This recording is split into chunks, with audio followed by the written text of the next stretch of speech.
Ce qui est important pour conclure, c'est vous devez regarder ce qui va se passer au Moyen-Orient. Parce que la Bible, les Écritures sont très claires. Israël est le centre du monde et l'horloge de l'humanité. Et c'est par Israël qu'on connaît vraiment les signes, dans quelle saison qu'on est. Est-ce qu'on est dans les saisons de la fin, ou on est aux saisons du début, ou à quel endroit on se situe au niveau des Écritures? Eh bien, vous regardez Israël.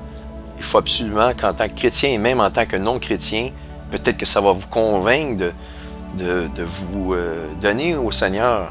Regardez ce qui va se passer à la fin du mois de septembre. C'est extrêmement important et c'est le signe déclencheur. Et je vous dirais en deuxième lieu, mais regardez aussi dans les cieux, relevez votre tête et regardez ce que Hélénine va peut-être produire, une belle couronne au-dessus de la tête de la Vierge dans le ciel. Et il n'y a aucun autre salut, pour conclure, il n'y a aucun autre nom et aucun autre salut possible qu'en le nom de Jésus. Il est le seul par lequel il a été donné par l'Éternel d'être sauvé. Et c'est le seul dans lequel Jésus, dans lequel son nom a été retrouvé dans le livre de la vie et qui pouvait, parce qu'il a fait couler son sang, nous racheter pour que des gens comme vous et moi puissent avoir eux aussi leur nom dans le livre de la vie. Mais au début, il n'y avait personne, c'était lui, et son nom était écrit en haut dans le livre de la vie. Maintenant, ça termine cette présentation.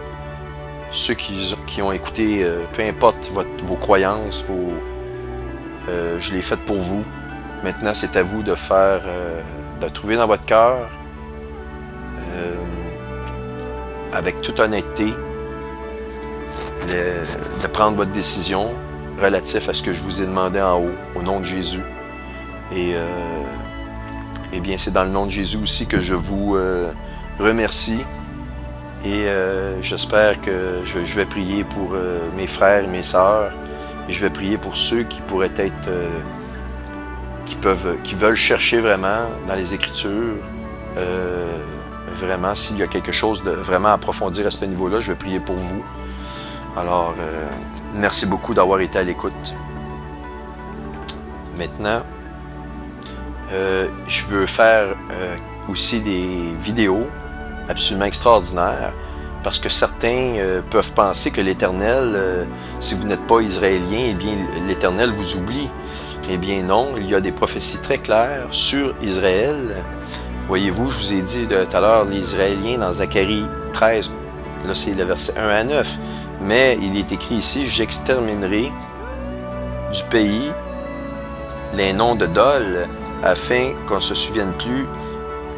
ne s'en souvienne plus, pardon. J'ôterai aussi du pays les prophètes et l'esprit d'impureté. OK? Et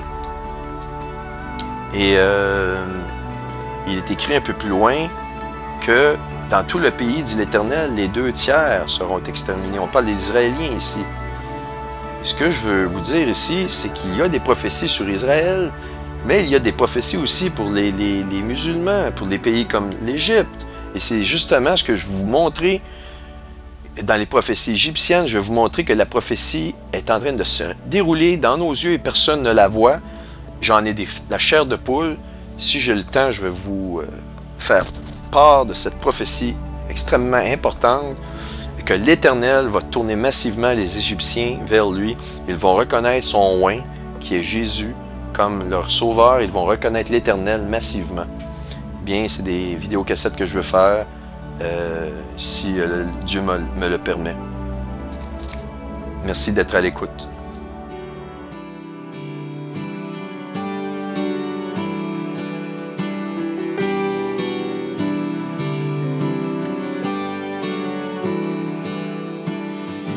Love unfailing, overtaking my heart. You take me in, finding peace again. Fear is lost, you know you are.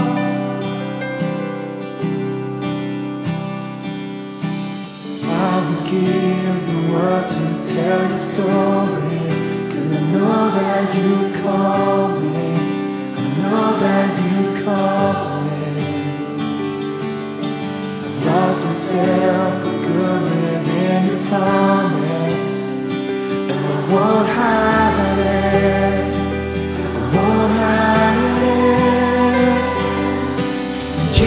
Jesus, I believe in you, and I would go to the ends of the earth, to the ends of the earth.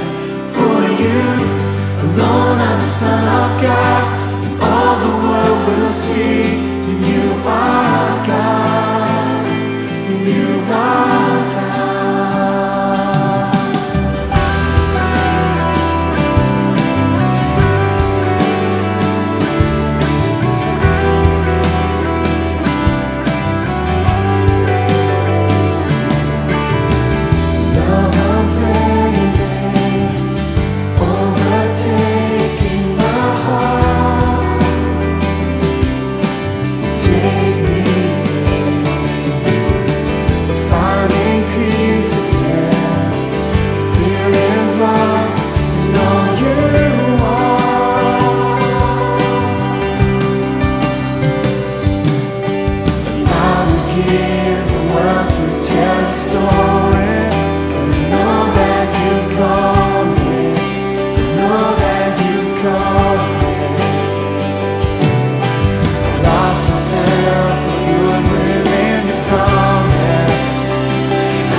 Jesus, I believe in you, and I would go to the ends of the